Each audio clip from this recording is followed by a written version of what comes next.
Lakini le grand acheteur de diamants, unasikia? Le grand acheteur de diamants. C'est qui? Anwar. Yeah, le grand acheteur de diamants na kati ya Lubumbashi Anwar. Lakini acha hano basuza izidimbo za watipe basuza abakoloneli bose bagasuza abageneral n'abantu bose akazi kose ukora bo barakuvuga. Na le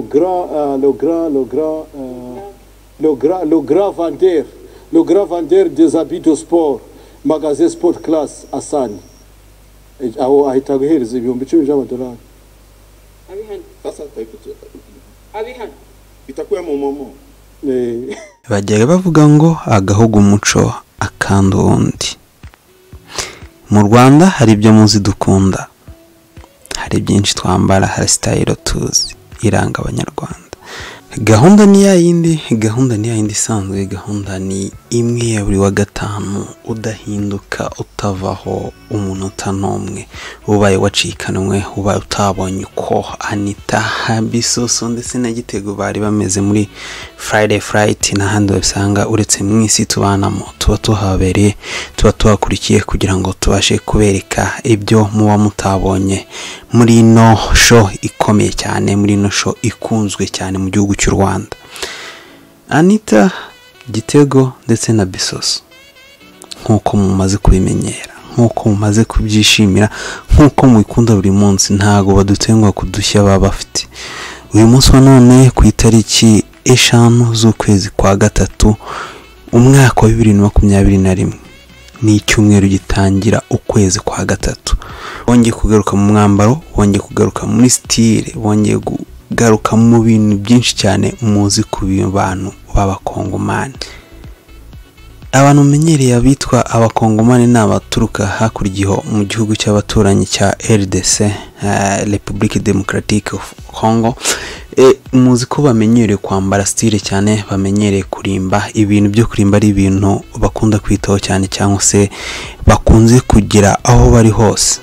Rero Anita Pendo ndetse na Bissosso na Gitego tutamwibagiye bongeye kugaruka muri ino myambaro, bongeye kugaruka muri zino style dukunze kubonana abo bantu bo hakurya iwacu muri Congo, iwacu yo mu baturanyi ba Congo.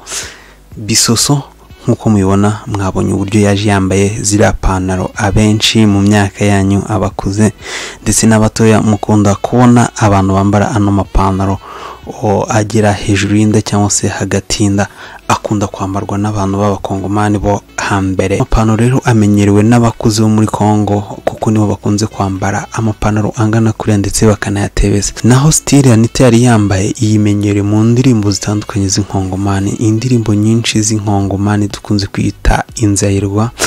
Hakunze kugaragaramo abadamu benshi cyangwa se abakobwa baba bambaye zira style mu gihe bari kubyina. Naho style Gitego yari yambaye ni style tumenyereye mu rubyiruko rw'ubu ngubu muri leta ya RDC cyangwa se mu gihugu cya RDC cyangwa se na bamwe baba mu gihugu cyacu cy'u Rwanda, ndetse aba mukunze kubabona bambaye zino style nibo bakunze kugira ano mafieri. Era cyane yuko abakongomani bagira amafieri. Rero uyu munsi muri Friday Fright aba bombi bongeye kuyuka muri style za. Reka twitegereje ubundi kejo bazaba batsoni style ya Masai tumenyere hakurya Kenya or Tanzania.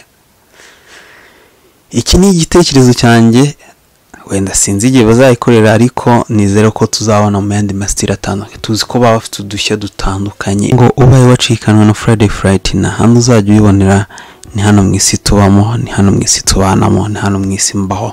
Tuzajya tubereka bimwe mu mwabonye mu Friday Fright. Ntago ariyo gusa, turashaka no kwambuka n'ibindi byinshi dukora, nimugacikanwa nabyo. Nibagirwe gukora subscribe nimba wakunze ibyo dukora, nibagirwe gushyiraho comment nimba hari ibyo wishimiye. Murakoze naho butaha.